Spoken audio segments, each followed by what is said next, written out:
Allez, bonsoir à tous. On va vous demander de rejoindre vos tables, s'il vous plaît, de vos places.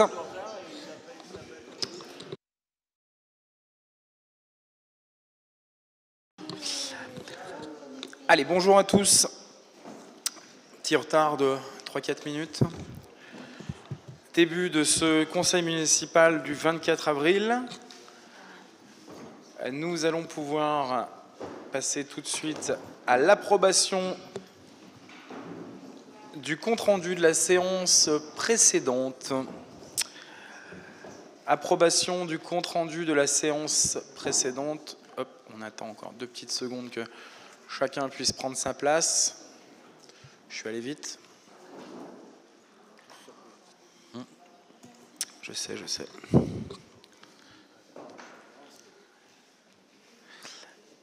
Allez, approbation du compte-rendu de la séance précédente. Qui s'oppose? Qui s'abstient? Merci. Nous allons pouvoir vous faire passer la fiche de présence du Conseil et en même temps passer donc à la première délibération. Ah oui, les pouvoirs. Y a-t-il des pouvoirs? Évidemment qu'il y a des pouvoirs. Philippe Thiebaud donne pouvoir à Benjamin Gastaldello. Angélique Chabard donne pouvoir à Nathalie Meunier. Noël Leca donne pouvoir à Marie-Blanche Perrin. Et Sandrine Sipu est excusée. Oui, donne pouvoir à Vesma Caron. Et on l'a. Très bien. Allez, première délibération 2023 C01, avenant DIC et Isersol au marché de travaux de la Comtessière. Et on laisse la parole à Didier. Bonsoir à toutes et à tous.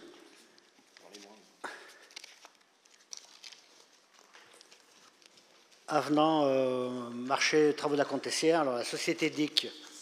La société DIC, nous avons un premier avenant de 3 450 € qui correspond, comme c'est décrit, de la reprise des murs, couloir d'accès à l'ascenseur. Le couloir qui a été créé dans les anciens appartements, les murs étant pas des plus jolis, nous avons préféré mettre du placo contre les murs et repeindre derrière. C'était prévu juste une couche de peinture, mais c'était quand même pas tellement chouette. Alors pour 3 400,50 € hors taxe. Le second avenant, ça concerne l'isolation de tout ce qui est conduits et gaines qui traversent les combles. On est obligé de les mettre en coupe-feu, donc il faut mettre une protection autour. Il y en a pour 5 600. En fait, c'est pas 5 600. C'est plus que 3038 parce que la société DIC a commencé à déduire un peu les travaux qui ne seront pas effectués à son marché. Donc de 5600, le nouvel avenant sera à 3038 € hors taxe, ce qui nous fait un total de 6438,50 € hors taxe. Là-dessus, il y a encore un avenant qui n'a pas été noté, qui est arrivé en fin de semaine, c'est pour la société Caron. Électricité, alors cet avenant de 4 418 € correspond à, hors taxe, correspond à, nous avons fait rajouter un digicode sur une deuxième porte rez-de-chaussée ascenseur, parce qu'il y a une entrée de chaque côté du bâtiment ascenseur, il y avait juste un digicode, on a fait mettre un deuxième. Et Enedis, quand ils sont passés, ils ont obligé, alors tout ce qui était la distribution il va y avoir les téléphones, télévision, interphone, les fils étaient prévus d'être passés dans la gaine, dans la colonne Enedis, sauf qu'Enedis nous a demandé de les faire passer ailleurs. Donc il a fallu tirer, ça passe sous goulotte contre une cloison.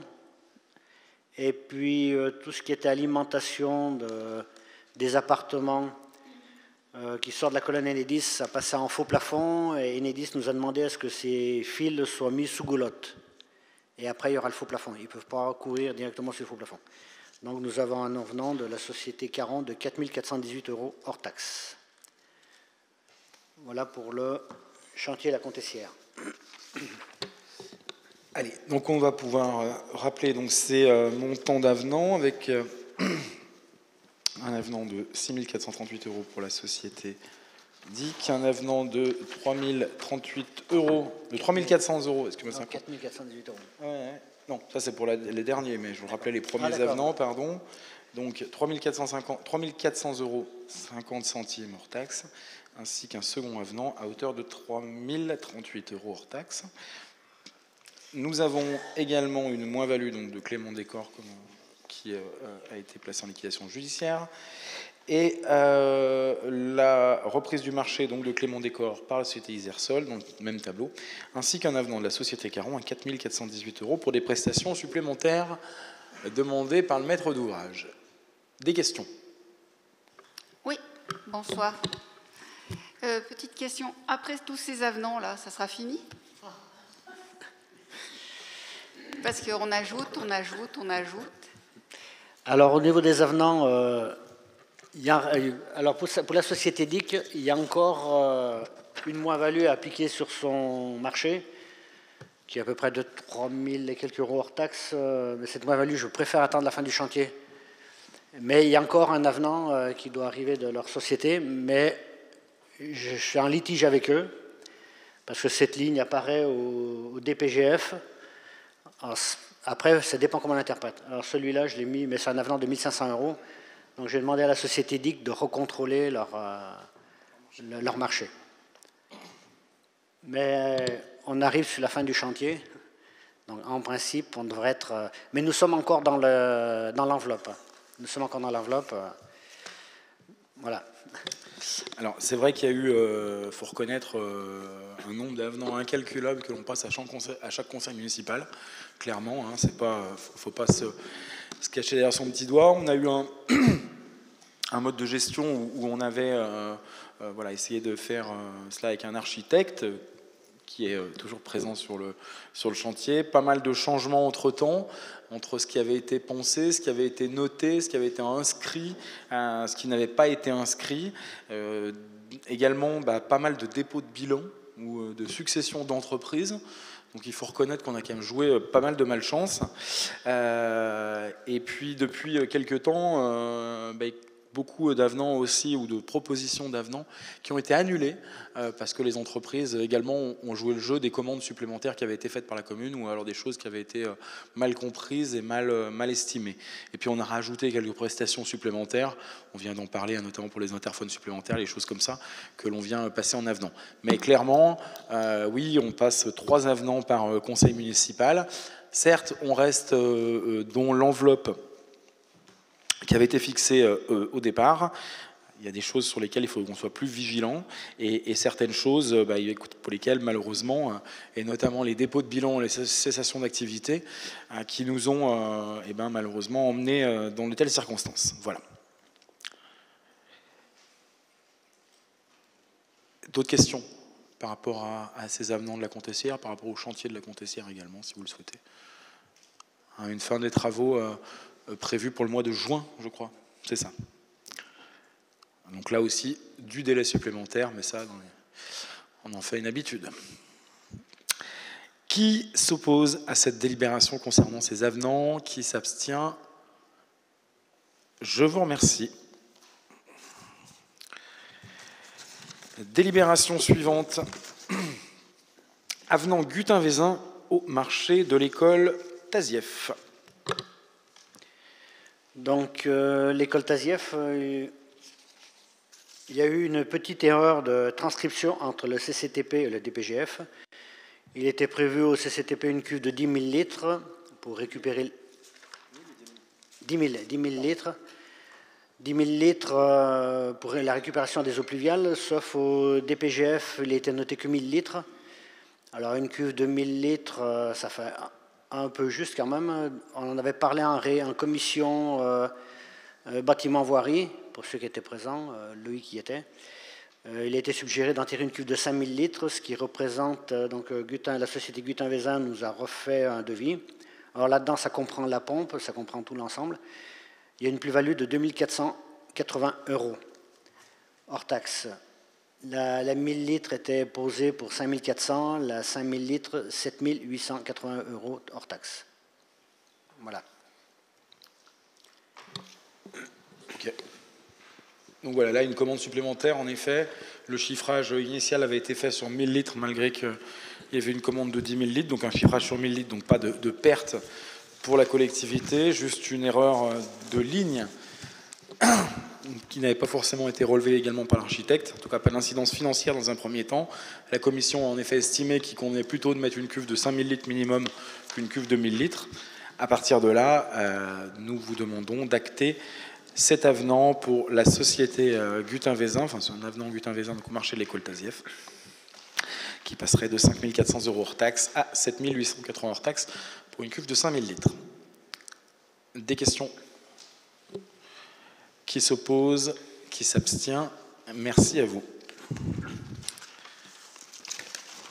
Délibération 2023 C03, avenant maçonnerie au marché des sanitaires MJC. Donc la MJC, quand nous avons ouvert les plis, nous en avons parlé à la réunion de conseil du mois de février de mémoire, le maçon avait répondu au dernier moment, donc il n'avait pas chiffré tout l'ensemble des travaux. Donc il y a 2 avenants sur le lot maçonnerie, un de 11 104,31 € TTC qui correspond à la rampe pour personnes à mobilité réduite, un de 4 194,22 € TTC qui correspond à la démolition plus la clôture du chantier, ce qui fait pour le lot maçonnerie une délibération à 15 298,53 € TTC. Si on rajoute les 4 920 € de son premier devis, ce qui nous fait un total de 20 218,53 € TTC pour une estimation de 32 040 € du lot maçonnerie. Donc nous sommes encore dans les clous, on va dire. Et il y a aussi un avenant sur le plombier, la société Marion, une estimation du lot à 11 640 €. Il a un premier devis de 8 720,05 €, un premier devis de 203,50 € pour une dépose supplémentaire, et un deuxième devis de 436,16 € pour le raccordement des sanitaires provisoires, ce qui nous fait une délibération à 639,66 €, ce qui mène à un total de 9 359,71 € TTC pour une estimation à 11 640 €, estimation de l'architecte. Donc nous sommes encore dans les clous. Voilà. Donc des commandes supplémentaires du maître d'ouvrage, la commune des Abrais, pour ce chantier de la MJC, la première tranche des travaux de la MJC réalisés cette année. Oui, également la mise aux normes de l'alarme par l'entreprise Caron à hauteur de 1023 hors taxe.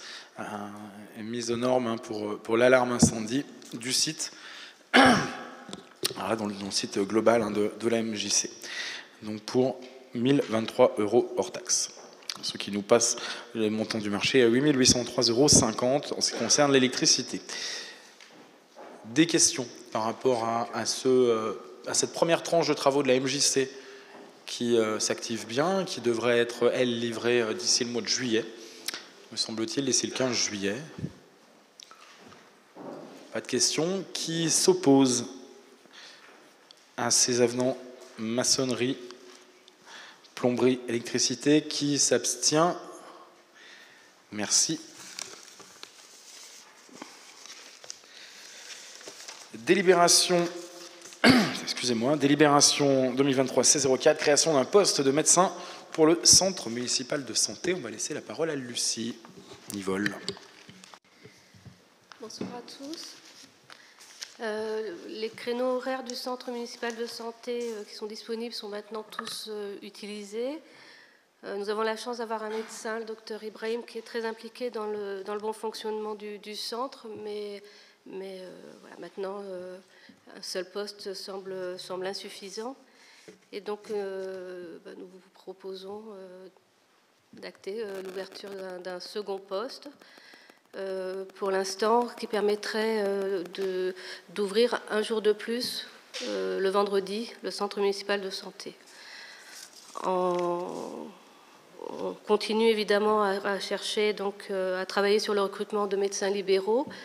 Nous avons quelques pistes, et en particulier de médecins spécialistes qui sont attirés par cette présence en fait du centre de santé et du fait qu'il y ait des médecins, qu'il y ait plus de médecins dans la commune. Voilà. Alors, on a ce soir une proposition d'ouvrir un second poste de médecin donc pour le centre municipal de santé. Pour être tout à fait transparent, aujourd'hui, nous avons un centre médical qui est ouvert sur 4 jours, avec bien une présence du médecin à hauteur maximum de ce qu'il peut faire. Alors, je ne vais même pas ici ouvrir le temps horaire, enfin l'horaire tout simplement du médecin, les horaires du médecin qui aujourd'hui dépassent allègrement les 39 heures, en sachant que cette personne est payée 35, et si je vous disais exactement le nombre d'heures actuellement, vous n'oseriez pas y croire. En tout cas, c'est pas dans la tendance actuelle, évidemment. Il se trouve qu'on a aujourd'hui une possibilité d'avoir le cabinet libre sur tous les vendredis. Les vendredis, aujourd'hui, le centre municipal de santé n'est pas ouvert. L'équipement est à disposition, le secrétariat est à disposition, le logiciel est à disposition potentiellement.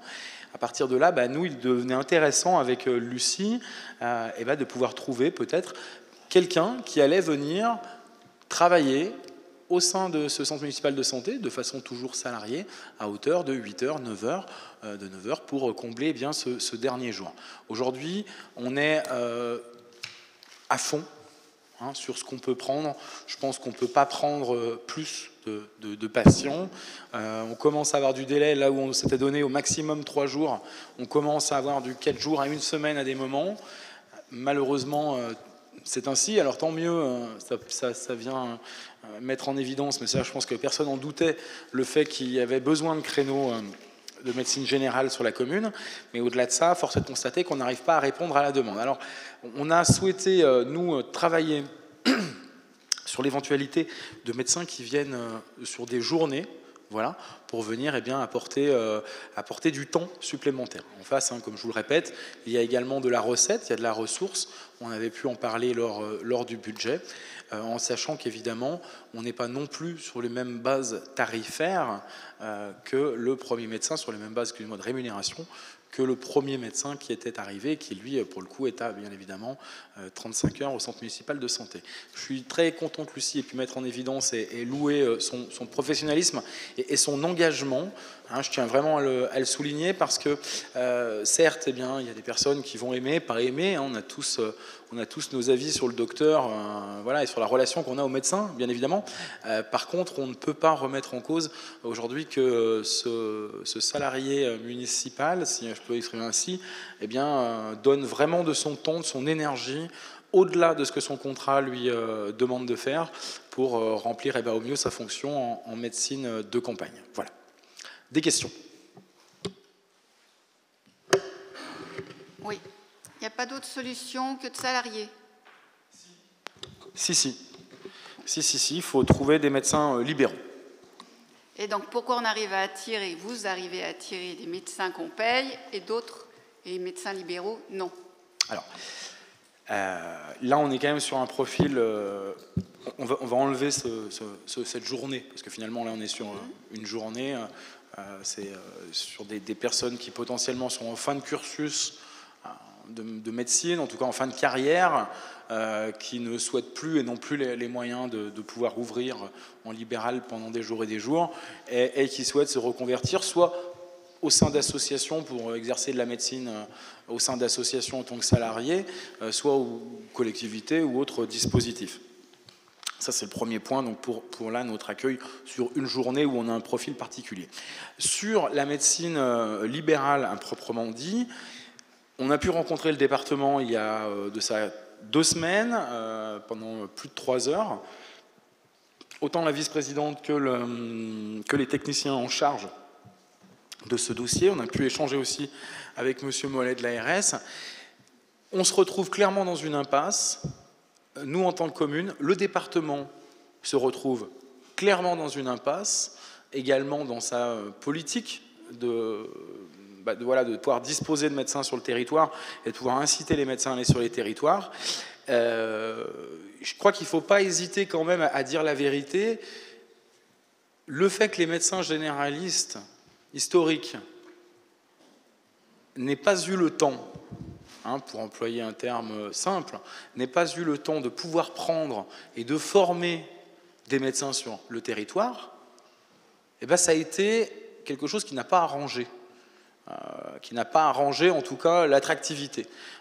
On doit constater que sur les Vals du Dauphiné, par exemple, l'ensemble des médecins qui sont venus s'installer en tant que libéral sont des médecins qui ont, à 90%, fait leur maîtrise de stage, fait leur dernier semestre ou avant-dernier semestre sur le périmètre et le territoire des Vals du Dauphiné, qui donc l'ont apprécié, qui s'y sont installés et qui ont pu trouver leur croisière. Aujourd'hui, le département est exactement dans cette même... se retrouve face à cette même problématique avec des territoires, des communes voisines qui sont à 10 km au nord de nous, ou plutôt certaines au niveau de l'Isère rhodanienne qui n'ont pour elles plus aucun médecin libéral, plus aucun médecin généraliste à l'échelle d'une commune de 10 000 habitants.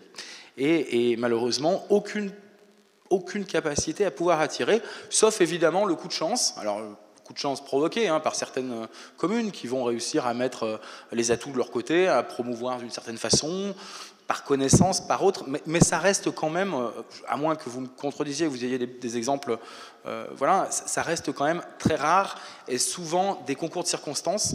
Malheureusement, on a beaucoup de mal si on ne forme pas les médecins, et c'est bien pour ça qu'on a aussi engagé avec le docteur Ibrahim une démarche pour devenir maître de stage et pour pouvoir faire en sorte que des jeunes médecins viennent appréhender ce territoire-là et pour s'y installer, quoi. C'est clair qu'on est en pleine difficulté aujourd'hui pour attirer des médecins libéraux. Alors, se pose la question là d'un deuxième poste créé. On est vraiment sur une journée qui demain pourra se transformer en 2 journées.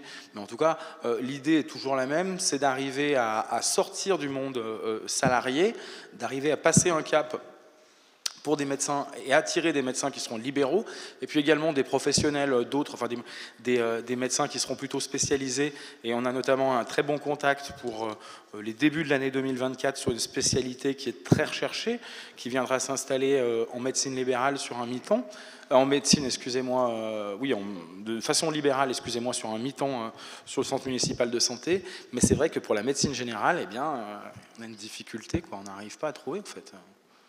On ne sait pas où taper, on ne sait pas comment faire, et on a vraiment l'impression que c'est le médecin qui nous choisit. C'est malheureusement pas nous qui choisissons le médecin. À moins que voilà, vous ayez des exemples, et là-dessus on est preneurs évidemment, tous, des retours d'expérience d'autres territoires et qui arrivent à attirer. C'est vrai qu'au bout de 4 ans, le département se rend compte qu'il a une grosse difficulté à attirer et à mettre des médecins en place à plus de 20 minutes de Grenoble. Voilà. J'aurais juste demandé à Lucie. Vous pouvez nous dire à peu près combien vous allez le payer? Vous êtes obligé de vous fixer sur Ibrahim, non? Non, pas du tout. C'est ce que je viens de dire. Pardon, je réponds à Lucie. Oui. C'est ce qu'on vient de dire. On n'est évidemment pas du tout sur le même montant de rémunération. Et puis, plus précisément? Et alors, il faudrait qu'on vous donne un taux horaire qu'on pourra vous annoncer un peu plus tard quand on aura exactement, trouvé la clé de répartition. Ouais. Voilà, aujourd'hui, on est dans l'expectative. On a fait une proposition qui est sur la grille des praticiens hospitaliers avec plusieurs niveaux. On n'est évidemment pas sur le même, comme on disait, pas sur le même recrutement. On a quelqu'un qui est déjà présent sur le territoire, qui souhaite venir exercer une journée par-ci pour la commune, une journée par exemple pour un autre établissement associatif ou une fondation, enfin plutôt système fondation, excusez-moi. Donc voilà, on n'est pas du tout sur la même clé de répartition. Il y a un coût qui est quand même assez important, certes, par rapport au salaire de la fonction publique, mais qui n'est pas du tout sur les mêmes bases. On est plutôt à 30% en dessous. Voilà.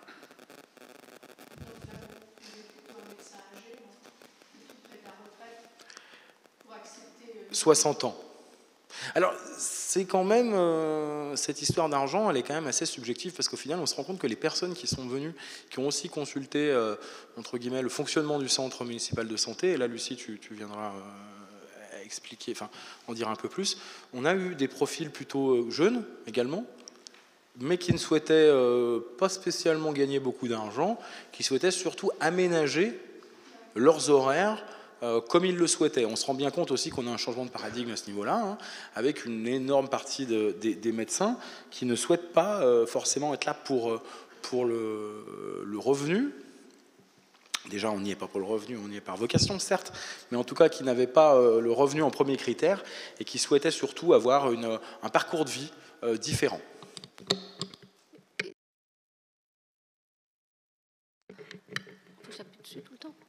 Et ça, on s'en rend compte vraiment pour tous les tranches d'âge de médecins. C'est pour ça que c'est si difficile de trouver des médecins libéraux. Parce que les médecins, on l'a répété plein de fois, mais ils n'ont plus du tout envie de travailler comme les médecins ont toujours travaillé. Et le fait on voit des médecins qui ont la quarantaine et qui veulent plus travailler 8 heures, 9 heures, 10 heures. Enfin, j'ai eu un médecin, moi je finissais de travailler, il était presque 22 heures, on s'est appelé à cette heure-là, et elle m'a dit, je sors moi aussi de mon travail et j'en peux plus. Et une personne qui était jeune. On a eu aussi vraiment une toute jeune, une trentenaire, qui finissait ses études et qui voulait surtout pas commencer dans la profession comme les médecins plus anciens. Ils n'ont plus envie de ça. Enfin, moi, je reviens quand même sur le premier, avant de passer au vote, de dire, à un moment, c'est quand même assez un peu au législateur de s'emparer de la problématique de la répartition.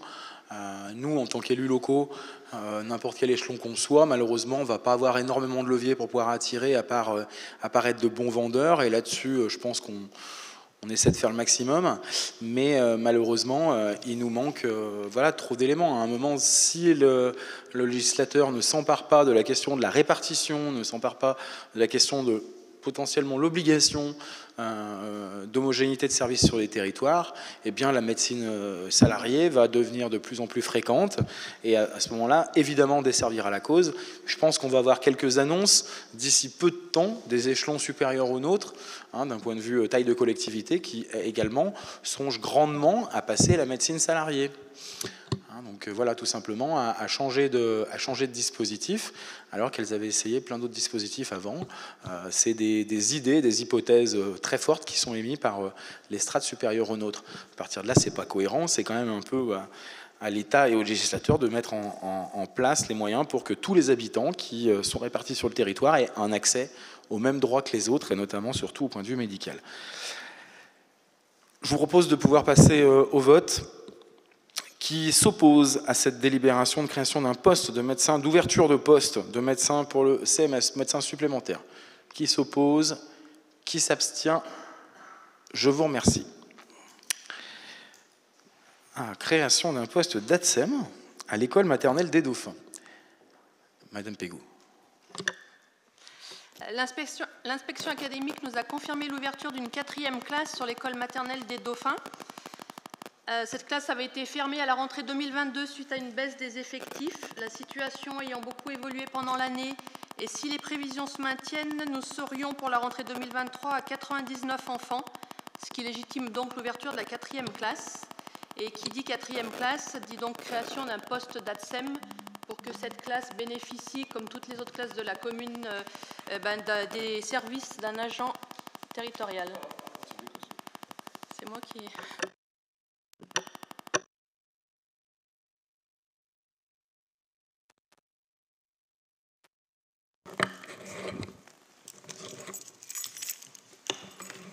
Oui, voilà. Bon, c'est que c'était très clair, n'est-ce pas? Si, ça marche. Mais... Et c'est pareil, il faudra du coup aussi, non pas prévoir la création d'un poste, mais le remplacement d'une autre ATSEM sur Fitilieu qui part à la retraite à la rentrée 2023. Et donc, pour faire court, un départ à la retraite, remplacé évidemment, car dans le système éducatif actuel, les ATSEM sont très importantes par classe. Et on le voit sur l'ensemble des communes. Et donc, avec cette ouverture de classe aux Abrets, eh bien, de fait, nous devons ouvrir un nouveau poste d'ATSEM pour la rentrée. On peut quand même se réjouir de l'ouverture de cette classe à l'école des Abrets. Des questions?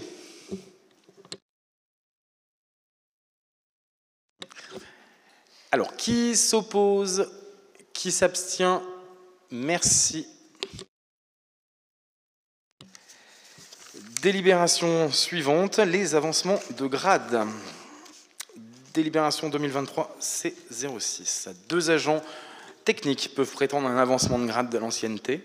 En cas de volonté d'avancement de la part de la collectivité, il convient de créer le nouveau poste d'adjoint technique principal de 2e classe à 28 heures et un poste d'adjoint technique principal de 1re classe à 35 heures. Les postes actuels, eux, seront bien évidemment supprimés. Un poste d'adjoint technique de 28 heures et un second d'adjoint technique principal de 2e classe à 35 heures. Pour information, l'avancement de grade représente une hausse de salaire brut de 20 € par mois pour l'un et 63 € brut pour le second, mais permet surtout une meilleure évolution de carrière pour l'agent. Délibération générique des avancements de grade que les agents demandent. Nous avons la possibilité de l'accepter, de le refuser, ou en tout cas de ne pas le faire. Là, il a été émis le souhait d'accepter et donc de créer ces postes tout en supprimant les... proposer ces postes, excusez-moi, en supprimant les anciens postes. Des questions par rapport à cette délibération tout de même assez générique? Qui s'oppose? Qui s'abstient? Merci à vous. Délibération suivante, 2023 C07, vente d'un terrain au Simido.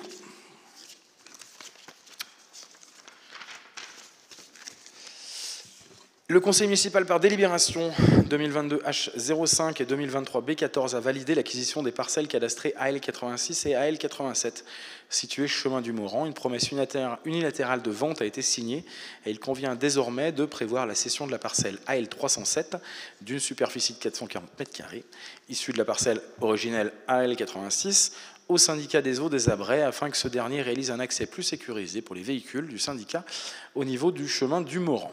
Accès existant au niveau de la route départementale. Ensuite, le service des domaines a validé le prix de 83,75 € du m² pour la cession de ce terrain, cadastré AL307, je vous le rappelle, dans son avis du 24 mars 2023, ce qui correspond à la somme de 36 850 € pour 440 m². Prix au mètre carré identique, bien évidemment, que la valeur d'achat que la collectivité proposait du terrain. Vous avez pu apprécier en pièce jointe l'avis de France Domaine, et donc aujourd'hui, bien, il vous est présenté par délibération l'acquisition par la commune, la vente, excusez-moi, il vous est proposé d'essayer de vendre la parcelle AL 307, une fois que bien évidemment elle aura été définitivement acquise par la commune, donc de vendre la parcelle AL 307 de 440 m² au prix de 83,75 € du m² pour un total de 36 850 €. Et par cette délibération, nous autorisons monsieur le maire ou son représentant à signer tout document relatif à cette cession dont l'acquittement des frais de notaire reviendra à l'acquéreur. Vous connaissez le projet, bien évidemment, le terrain situé chemin du Moran, juste en face du FAM, et donc cette partie qui a été totalement achetée par la commune, en tout cas en cours d'acquisition par la commune, et qui sera revendue pour son côté est, sur une superficie de 444 m² au syndicat des eaux pour dégager une sortie sud, pour voilà, combler les questions que certains avaient pu avoir, notamment à la dernière délibération, où l'on proposait de racheter l'ensemble du terrain. Est-ce qu'il y a des questions? Qui s'oppose à cette vente? Des abstentions? Je vous remercie. Délibération suivante, 2023 C08, frais de maîtrise d'ouvrage Territoire Énergie 38 pour la rue Victor Hugo. Et je laisse la parole à monsieur l'adjoint aux voiries, maire délégué de Fitilieu, Franck Chevalet. Je vous remercie, monsieur le maire. Bonsoir. Donc le 27 septembre 2021, nous avons délibéré relative à l'enfouissement du réseau basse tension téléphonique et éclairage public. Or, le plan de financement comporte une erreur au niveau des frais de maîtrise d'ouvrage de la partie basse tension. Ils sont donc indiqués comme pris en charge à 100% par le TE38. Or, selon les critères de la commune, ils doivent être pris en charge à 80%. Il convient de prendre en charge les frais de maîtrise d'ouvrage pour les deux tranches, soit 9 792 €, et pour la deuxième tranche à 11 088 €. Il convient donc de prendre une délibération complémentaire pour intégrer ces frais de maîtrise d'ouvrage. Des questions sur ces frais de maîtrise d'ouvrage OTE? Pas de questions. Qui s'oppose à cette délibération? Qui s'abstient? Je vous remercie. Délibération suivante, 2023 C09, et je laisse la parole à Ludovic Leprêtre. Excusez-moi, l'objet, j'ai oublié l'objet, la signature de la convention avec la MJC. Donc, la précédente convention est arrivée à échéance fin 2022. Vous avez reçu en pièce jointe la convention d'objectifs pour 2023-2026. Je vous propose juste de changer le montant de subvention qui était noté à 59 300 et de le passer à 57 500. Suite à une subvention supplémentaire de la CAF pour le périscolaire envers la MJC. Donc, vous aurez le tableau par la suite. Donc, la nouvelle convention a été mise en place après plusieurs réunions de travail entre la direction de la MJC et des élus de la mairie. Donc, ce qui justifie l'augmentation de la subvention, en premier lieu, l'accueil, on demande à la MJC d'harmoniser l'accueil du périscolaire par rapport aux autres écoles de La Bâtie et de Fitilleux, donc d'ouvrir une demi-heure plus tôt à 7h le matin et de fermer une demi-heure plus tard le soir à 18h30. Ceci représente un coût supplémentaire de 4 800 €. Nous avons demandé aussi à la MJC de recentrer sur les jeunes de la commune des Abrets toutes les activités musicales, donc de prioriser sur les jeunes abrésiens en priorité. On a demandé aussi dans l'EVS, l'espace de vie sociale, une création de rencontres et de solidarité en lien avec le CCAS. Et nous demandons aussi à ce que pour la prochaine rentrée scolaire, pas septembre 2023, mais septembre 2024, qu'au niveau du contrat local d'accompagnement scolaire, qui voie avec la CAF pour l'harmoniser aussi avec les autres. Avec les autres communes, car actuellement le contrat est passé qu'avec les écoles des abrets historiques. C'est-à-dire s'ils ont 24 places, si sur les écoles historiques les 24 places sont occupées, on ne peut pas accueillir d'enfants soit de la Bâtie-Divisin ou de Fitilleux. Donc on leur a demandé de travailler avec les instituteurs parce que bien déjà leur faire comprendre ce que c'est le contrat local d'accompagnement scolaire, que c'est pas du tout de l'aide aux devoirs, mais parce qu'un élève qui marche bien peut entrer dans le cadre du contrat local d'accompagnement scolaire. Donc la nouvelle convention sera signée pour 4 ans. Le tableau de subvention, donc la répartition des 57 500, attendez, va vous être mis à l'écran. Non, tu l'as pas.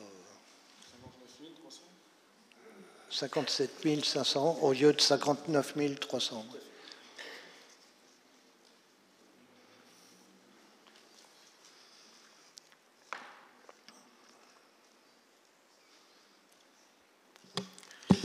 Mais de toute façon, le tableau, vu que donc, tout le monde a bien lu les notes de synthèse, tout le monde l'a bien dans la tête. On va pouvoir en remettre.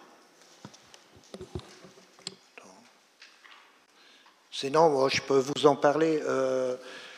En frais de fonctionnement et d'animateur en périscolaire, celui-ci s'élève à 15 750 €. En frais de fonctionnement avec les animateurs sur le social et culturel, donc 10 000 € en frais personnels, plus 7 000 € de fonctionnement.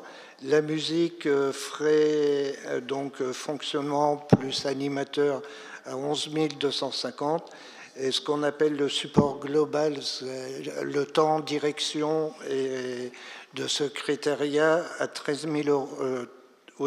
500 €, ce qui fait un montant de 57 500. Vous avez des questions? Voilà. Donc le compte.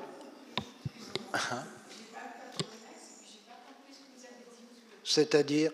Vous avez dit que la subvention, elle est à combien? 57 000? 57 500. Et avant,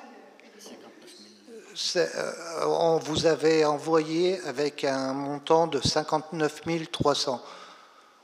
Mais entre-temps, la MJC a reçu une aide supplémentaire concernant le périscolaire qui fait diminuer le montant de la subvention. Il n'y a pas de quoi.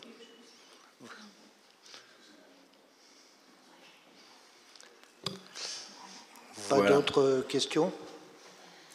Donc, monsieur le maire. Le montant qui vous est... Descendre le montant, il est en dessous. 50. Il y a pas. Si. Ok, voilà. Les différentes subventions à la MJC qui, je vous le rappelle, assurent une partie de la culture pour la commune, bien évidemment, avec notamment la musique, et puis également l'ensemble du service périscolaire sur la commune des Abrais, la commune historique des Abrais et des écoles historiques des Abrais, avec également, comme vous le précisez Ludovic le prêtre, une augmentation de l'horaire des accueils périscolaires pour cette année et qui s'alignera, c'est pas grave, qui s'alignera sur l'ensemble des écoles de la commune. Il y avait des petites disparités en termes d'horaire suivant la Bâtie des Visins, Fitilieu ou les Abrais. Et bien à partir de 2023, de la rentrée 2023, l'ensemble des communes auront les mêmes horaires pour les accueils périscolaires, le temps du garderie du matin, garderie du soir, garderie du midi. Tout cela évidemment tiré par le haut parce qu'il y a une ouverture plus grande des horaires d'accueil. Des questions autres pour cette signature de convention de la MJC en premier temps et puis ensuite le versement de la subvention.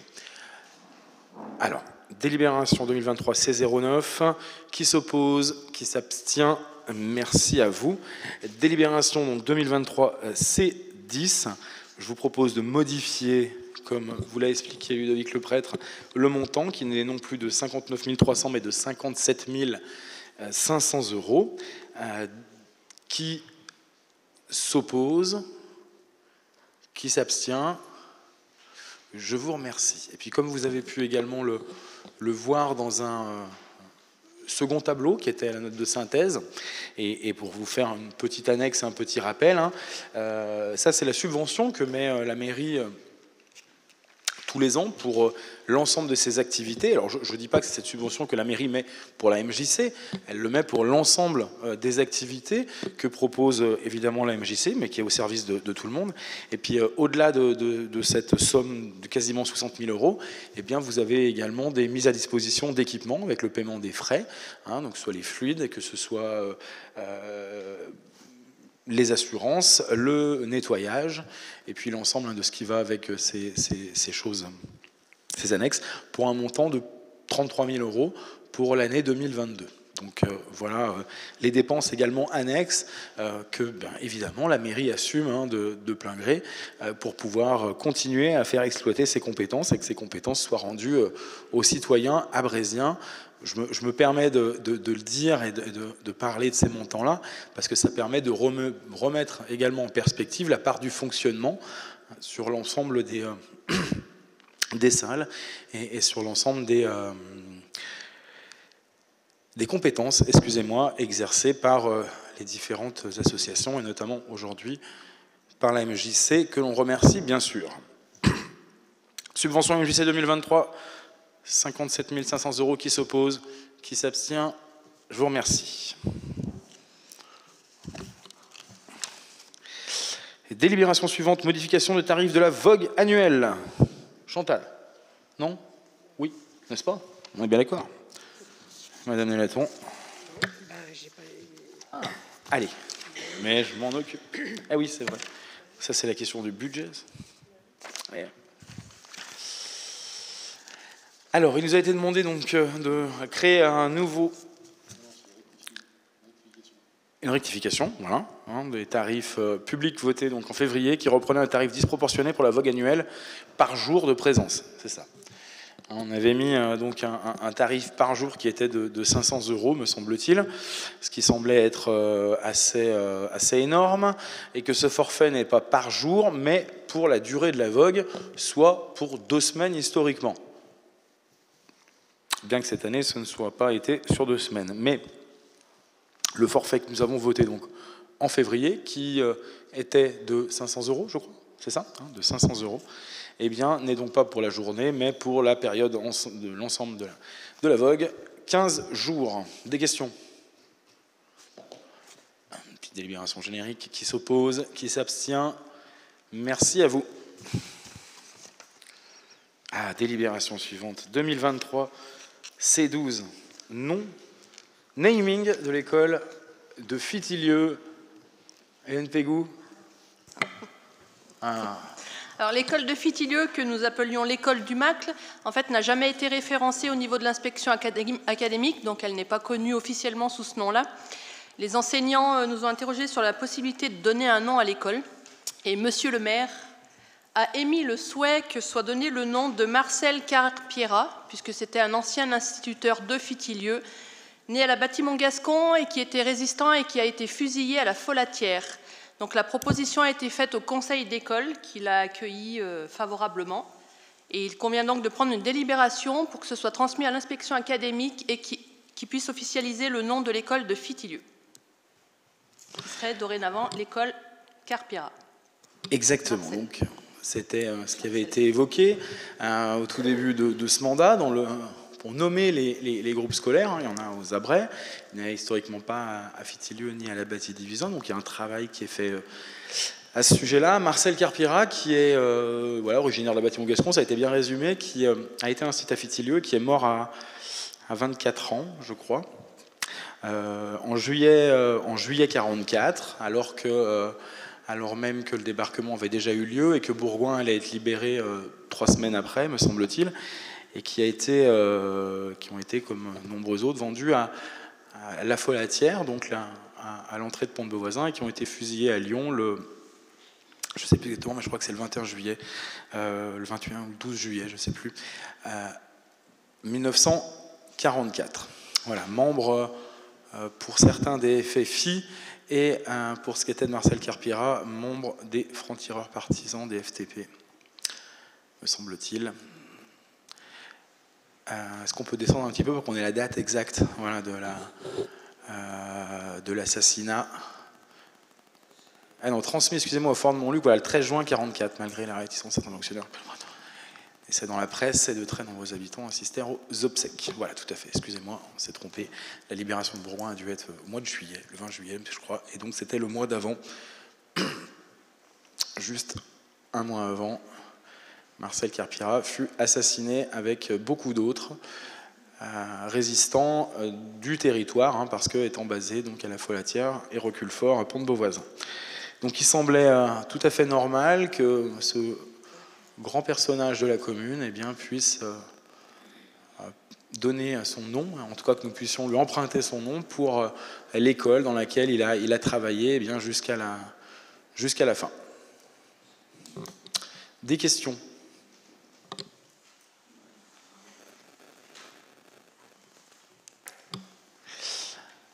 Alors, qui s'oppose à ce nom? Qui s'abstient? Eh bien, je vous remercie beaucoup. Beaucoup. Délibération suivante 2023 C13, convention des regroupements et de valorisation des CE. Sujet passionnant, Philippe Latour.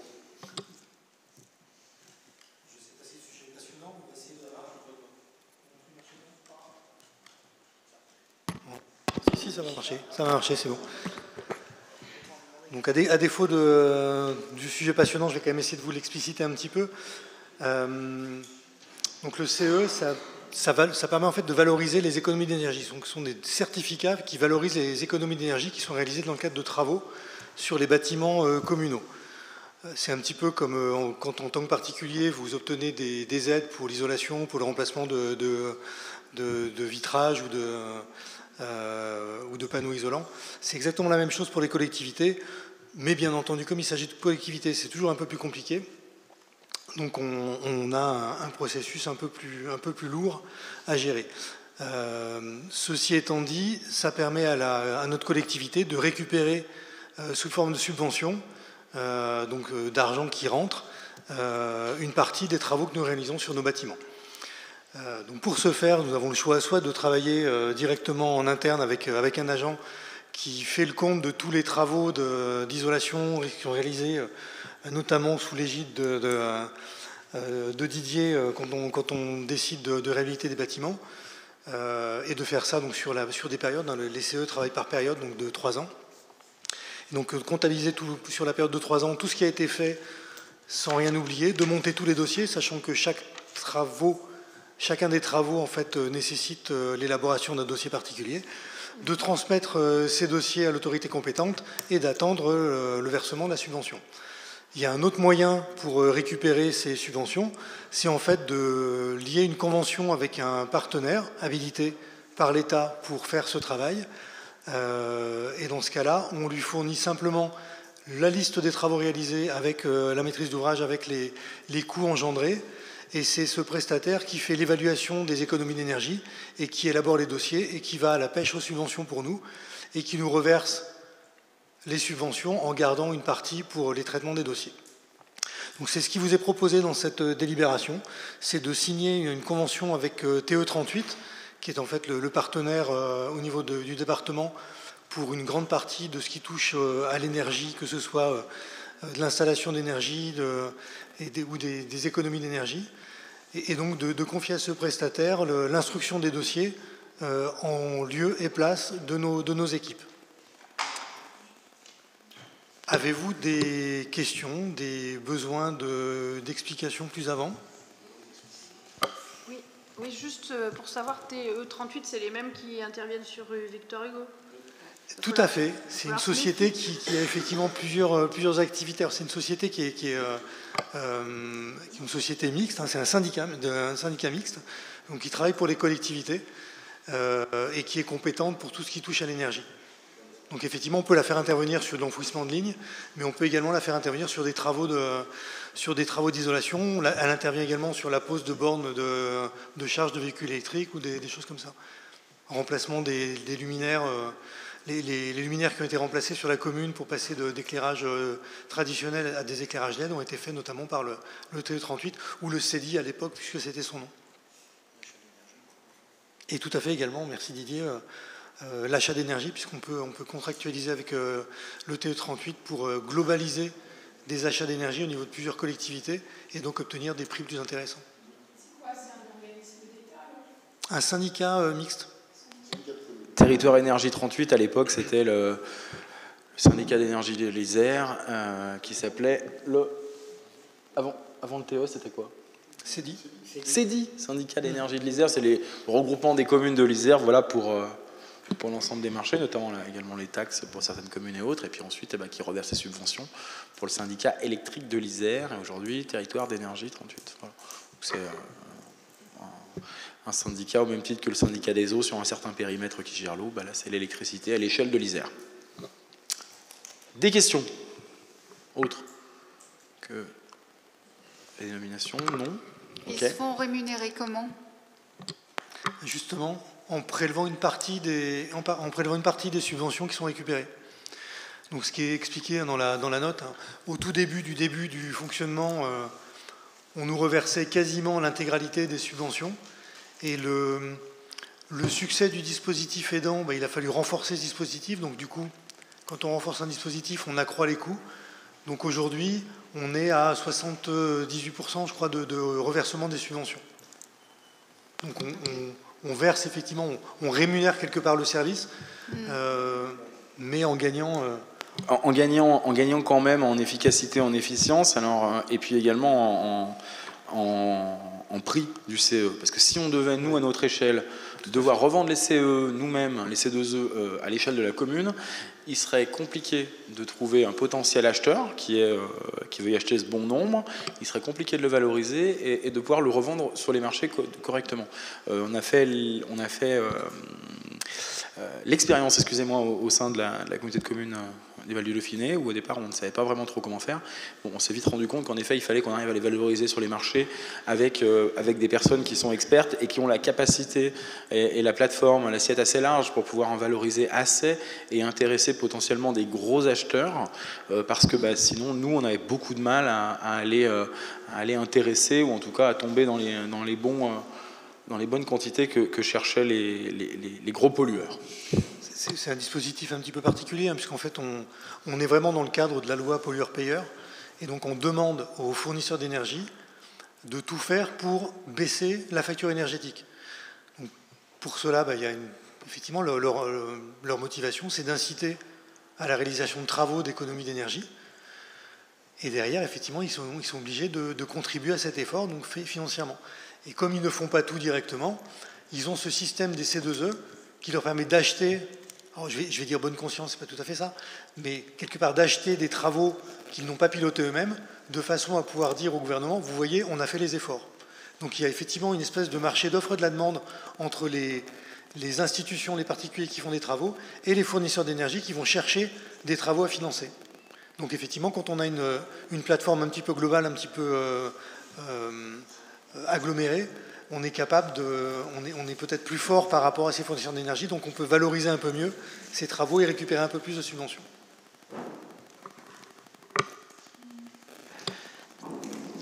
Qui s'oppose? Qui s'abstient?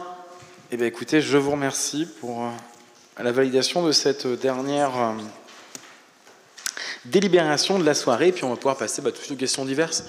S'il y a des questions par rapport soit à des sujets qu'on a pu traiter précédemment ou autres, ou à des sujets communaux. Les questions diverses, si vous le souhaitez. Eh bien, écoutez... Alors, écoutez, on vous lâche pas tout de suite. Didier. Alors, ça...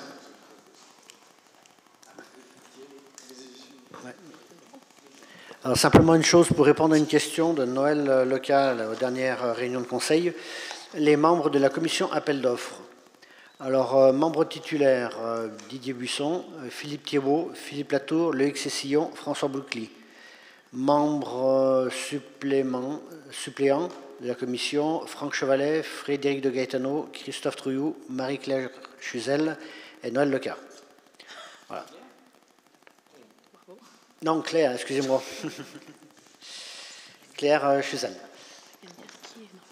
Et simplement, quand on parlait d'ouverture des plis, c'est vrai qu'aujourd'hui, tout est dématérialisé, donc on n'ouvre plus les plis comme ils s'ouvraient encore en 2020, voire 2021, il me semble, où les entreprises venaient à la mairie, mettaient dans une enveloppe qui était remise dans une deuxième enveloppe. Après, avec l'architecte et puis la commission d'appel d'offres, on ouvrait toutes ces enveloppes. On contrôlait tous les papiers sur place, tout ce qui correspondait était bien mis. Aujourd'hui, c'est tout dématérialisé, c'est-à-dire que ça arrive sur l'ordinateur, on regarde de temps en temps, et puis quand l'heure est passée, on regarde comme ça en gros avec Dominique Berti, et on y bascule tout chez l'architecte qui lui fait le tri et nous rend, comme a fait la société Idoneis, nous fait son compte rendu où note toutes les prestations de l'entreprise, note son...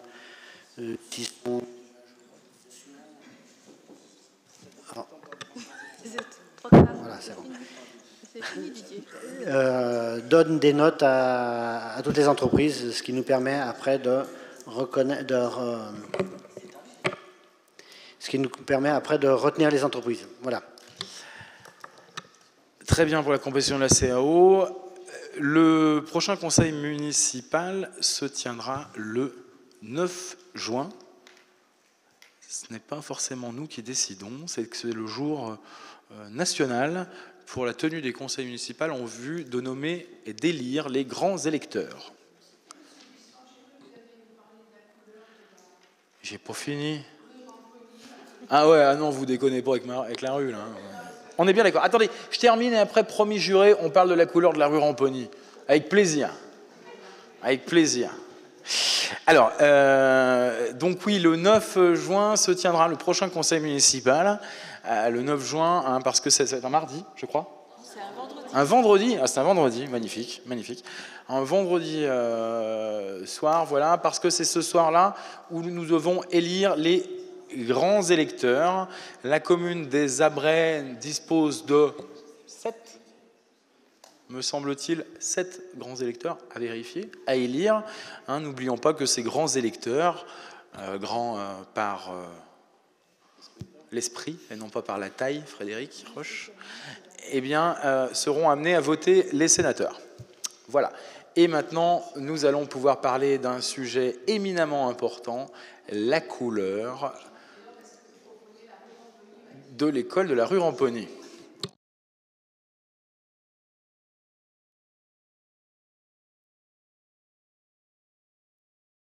Alors, attendez, madame. Alors, une seconde. Madame Marie, je vous reviens vers vous, Dominique.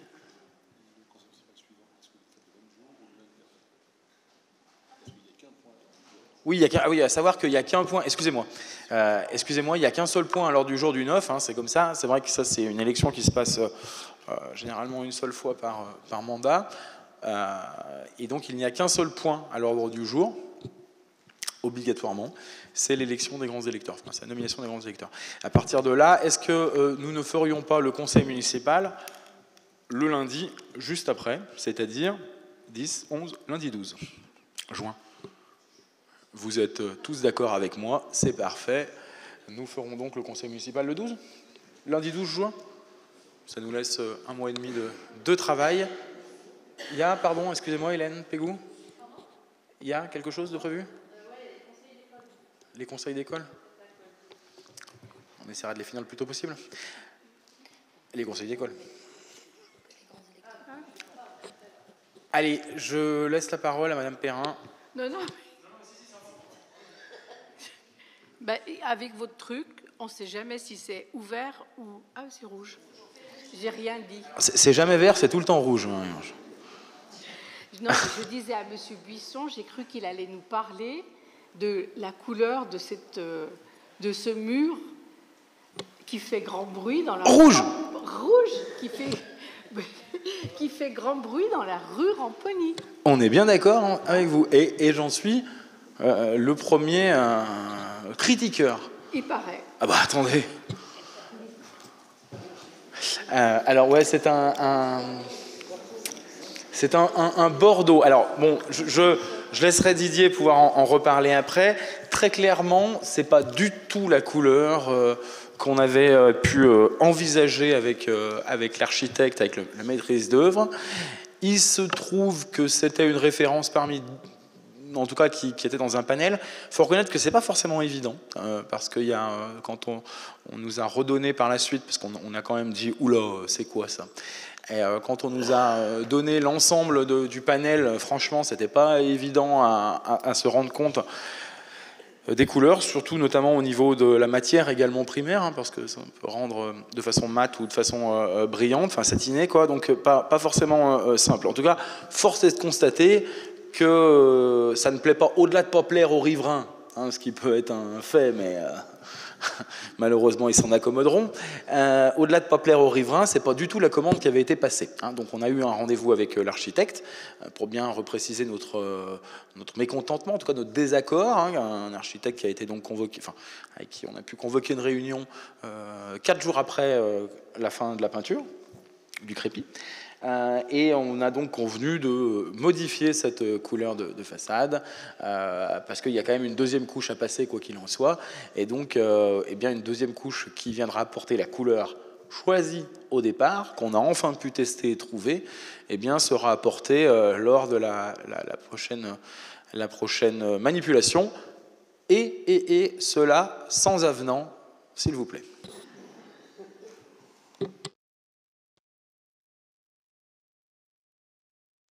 On va simplement rajouter une chose qui sera fait, un essai de teinte sur la partie sanitaire qui est un peu en retrait de la route. Voilà. Mais c'était une très bonne question. Écoutez, s'il n'y a pas d'autres questions, eh bien... Si, Nathalie Meunier.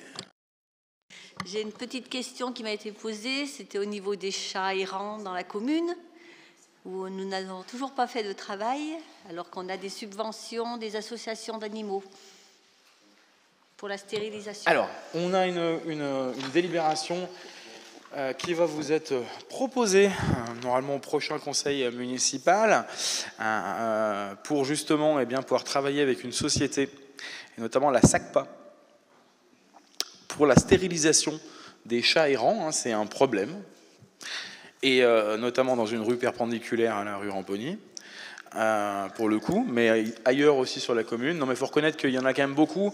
Il y en a quand même beaucoup dans ce secteur-là, mais il y en a beaucoup ailleurs. Donc déjà, il y a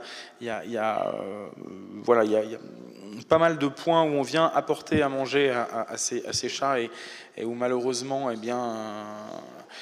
malheureusement, à part faire un point de concentration, on a du mal à pouvoir faire en sorte de les stériliser. Donc, une convention va vous être proposée, une prestation donc supplémentaire au marché, convention de prise en charge et gestion des colonies de chats libres. Vous êtes proposé donc au prochain conseil municipal. Tout simplement, très clairement, on arrive, l'opérateur récupère le chat, le fait stériliser pour une somme qui me semble être de 30 € par chat. Il faudra que je revérifie ça. L'indemnité forfaitaire, excusez-moi, à compter de l'expiration de ce délai, l'indemnité forfaitaire de 40 €. Bon, on reprécisera ça dans la prochaine délibération. Voilà, avec également un coût pour la stérilisation et pour attraper ces chats. Donc la fondation d'entreprise Clara s'engage à facturer le service rendu à la ville. Un coût de 100 € par chat mâle et un coût de 125 € par chatte femelle. Bon, par chat femelle. Oui, chat femelle, excusez-moi, mais voilà, donc 100 € pour un mâle et 125 € pour une femelle. Le tarif prend en compte l'opération de capture des chats avec la mise à disposition d'un technicien titulaire d'un certificat de capacité. Enfin, c'est vrai que ça peut prêter des fois un petit peu à rire, parce que voilà, c'est pas quelque chose qu'on a l'habitude de trop traiter, mais enfin, il faut reconnaître que c'est quand même demandé par un grand nombre d'habitants. Et qu'en plus, voilà, ça facilitera aussi pas mal le travail des agents techniques. Donc l'opération de capture des chats a mise à disposition d'un technicien titulaire d'un certificat de capacité, d'un véhicule agréé pour le transport d'animaux vivants, de cages, trappes, cages de transport, gants, perches nécessaires aux opérations et à la contention. Je ne sais pas si je vais tout lire quand même. Parce que... Frédéric, vas-y. Je pense qu'il n'y aurait pas que les chats à capturer. Il faudrait capturer, c'est les 2 personnes qui se promènent avec la voiture sans permis, là, qui leur donne à manger toute la journée. C'est peut-être truc qu'il faudrait castrer pour...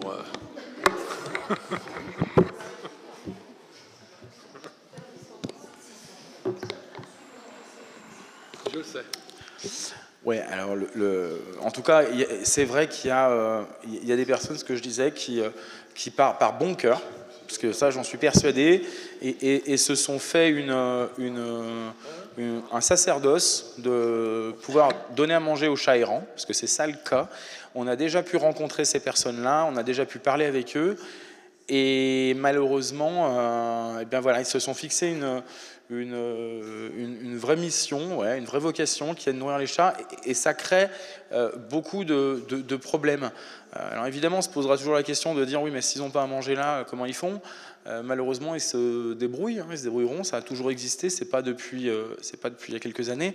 Alors sans doute des personnes voilà, crieront au scandale quand je dis ça, mais malheureusement, la solution de venir leur donner à manger dans un point où ils se rencontrent et où quelques mois après, on se retrouve avec 10 fois plus de chats supplémentaires, c'est délictueux de toute façon. Il y a des amendes qui ont été dressées déjà parce qu'on n'a pas le droit.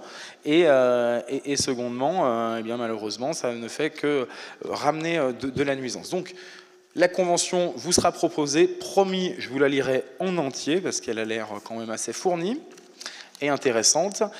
Au prochain conseil municipal, non pas celui du 9 juin, mais celui du lundi 12 juin. Merci à vous et bonne soirée. Si je comprends bien, il ne faudra pas traîner dans les abris ce jour-là. On est bien d'accord.